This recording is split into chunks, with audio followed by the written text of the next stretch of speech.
We protect them from North Korea and other people. If I were there now, they'd be paying us $10 billion a year.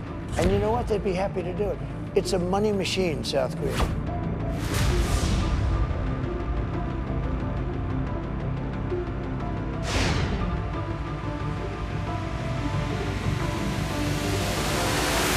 Well, good. I mean, it depends. We pay for military over in Europe.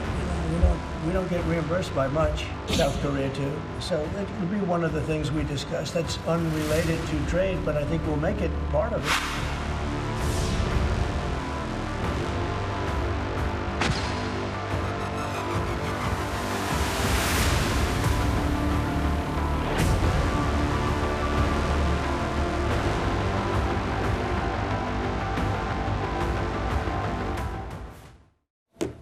이번 주제부터는 엄유식 한국국방안보포럼 사무총장과 함께 이야기 나누겠습니다. 네, 열흘 뒤 대선을 통해 출범할 새 정부, 곧장 미국과의 협상이라는 중요한 과제에 직면하게 될 텐데요. 미국 월스트리트 저널이 트럼프 행정부가 주한미군 재배치를 검토하고 있다고 보도하면서 지금 파장이 이어지고 있습니다. 보시다시피 현재 주한미군이 약 28,500명인데 4,500명을 인도 태평양 지역으로 이전하는 걸 고려한다는 겁니다. 물론 아직 트럼프 대통령까지는 보고가 되진 않았다고 하고요. 근데 우리 국방부는 한미 간 전혀 논의된 바 없다 이렇게 공식 입장을 발표했고 또 미국 국방부 대변인도 주한미군을 감축할 것이란 보도는 사실이 아니다 이렇게 하루 만에 공식 부인했습니다. 엄 총장님. 그런데 이렇게 공식 부인했는데도 불구하고 유력지에서 이런 보도가 나왔단 말이에요. 좀 어떤 배경이 있다고 봐야 될까요? 주한미군과 관련된 이러한 미측의 언론 보도나 이런 것들은 사실 대부분 트럼프 대통령이 본격적으로 정권을 잡으면 우리에게 요구할 것이다라고 생각을 했었는데 그동안 이제 우리 정부가 사실 정부가 좀 완전하지 않았지 않습니까? 예. 그러니까 한 6개월 정도 참았다고 보는 것이고 지금 상황에서는 마침내 올 것이 왔다라고 보는 게 맞을 것 같습니다. 올 것이 왔다. 네, 이제 어제 미국 국방부도 사실이 아니라고 부인을 했고 우리 국방부에서도 논의한 바 없다고 했지만 사실 그 말은 조금 더 정밀하게 해석하면 아직 결정된 것이 없다라고 보는 게 더 맞을 것 같습니다. 그렇군요. 네, 이 보도에 대해서 공식 부인한 숀 파넬 미 국방부 대변인 SNS에 관련해서 글을 올리기도 했습니다.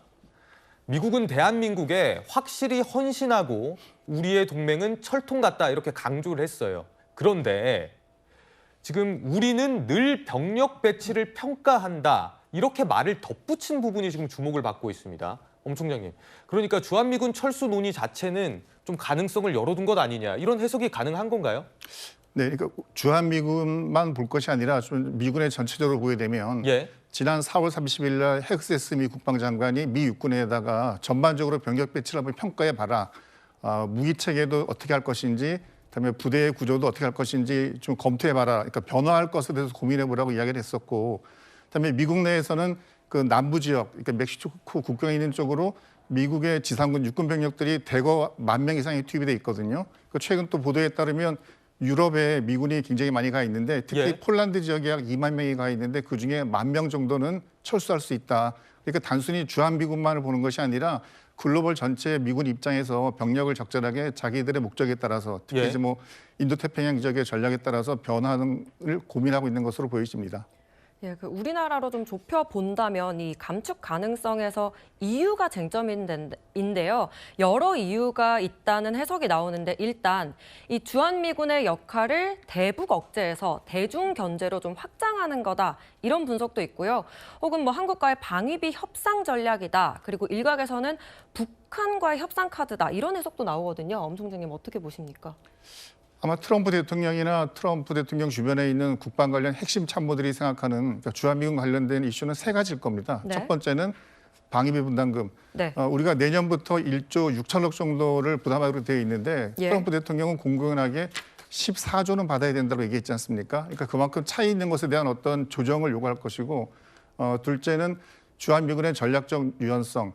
그러니까 주한미군을 한반도에서 남북 군사적 대립에서만 활용하는 것이 아니라 대만을 포함한 그 인도태평양 지역의 다른 지역으로 유사시에는 병력을 투사할 수 있다. 이제 그런 부분이고 세 번째는 국방비 분야죠 보면 미국은 우리 대한민국에게 실제 북한과의 전쟁에서 굉장히 위기를 느낀다면 국방비를 더 많이 써야 되는데 대한민국이 쓰는 국방비는 너무 적다. 그러니까 더 늘려라. 그런 요구가 아마 우리 신정부 출범과 더불어 미국이 우리에게 요구하는 주요한 청구서가 될 것으로 보여집니다. 네, 이렇게 대선을 앞두고 주한미군 감축론이 나오면서 후보들의 안보 정책이 이번 대선 구도에 새로운 변수가 됐습니다. 국민의힘은 과거 이재명 후보의 이 발언을 문제 삼았습니다. 우리 대한민국이 이제 다른 나라의 정부 수립 단계하고 좀 달라가지고 사실은 친일 청산을 못하고 그 친일 세력들이 이제 이 미점령군하고 이렇게 합작을 해가지고 다시 그 지배체를 그대로 유지했지 않습니까? 이게 깨끗하게 나라가 출발되지 못해서. 네, 들어보셨지만 이재명 후보가 주한미군을 두고 미점령군이라고 표현한 부분이 있었죠. 국민의힘은 이 발언에 대해서 안보 불안이 증폭된다며 사과하라고 지금 요구를 했고요. 민주당에선 불장난 같은 정쟁이다 이렇게 비판을 했는데 박민영 대변인, 예. 점령군 표현 좀 어떻게 보십니까?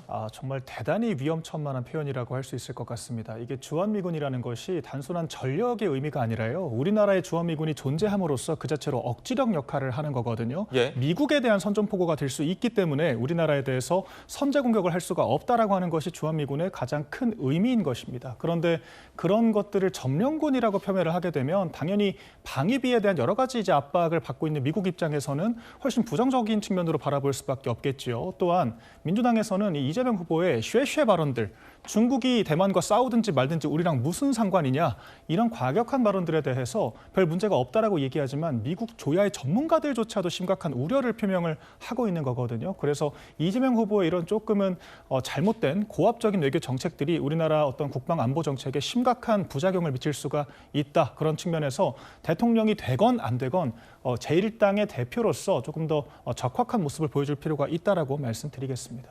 네, 엄총장님, 실제로 안보에 위협이 되거나 좀 우려가 되는 부분이 있으십니까?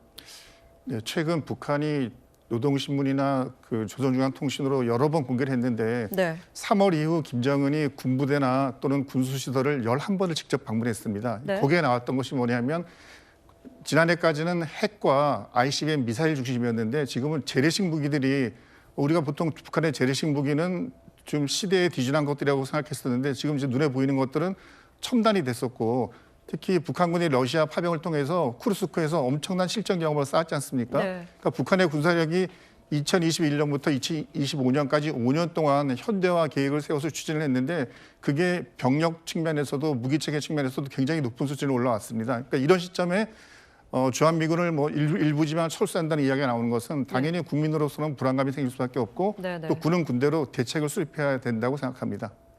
예. 실제로 지금 대선 국면이다 보니까요. 후보들이 대통령이 되면 당장 미국과 협상을 좀 이끌어내야 되죠. 근데 이 대선 코앞에 두고 나온 감축설, 시기가 묘하다 이런 평가가 나옵니다. 성추현 부대변인, 이 선거 막판 민심에도 영향을 미칠까요? 글쎄 좀 큰 영향을 주지는 않을 거라고 보고요. 네. 트럼프 정부가 우리가 아마 차기 정부가 들어선 이후에 방위비 분담금 재협상이나 이런 부분에 있어서 본인들에게 좀 유리한 위치를 선점하기 위한 전 언론 작업에 들어갔다라고 보고 네. 그런 상황에서 어떻게 보면 이것만큼은 국익을 중심으로 똘똘 뭉쳐야 되는 상황인데 과거의 발언 그것도 맥락 속에서 보면 결국 친일 세력들이 잔존할 수밖에 없었던 그 원인을 지적하기 위한 발언 중에서 딱 그 점령군이라는 단어 하나만 뽑아내서 마치 미국에 대해서 적대적인 것처럼 표현하는 것은 네. 국익에 저해되는 것이다라는 말씀을 드리고 싶고 이재명 후보와 민주당은 계속해서 주한미군과의 관계 그리고 한미 동맹은 더 굳건하게 발전 강화시키겠다는 입장은 단 한 번도 변한 적이 없다는 말씀을 마지막으로 드리겠습니다. 알겠습니다.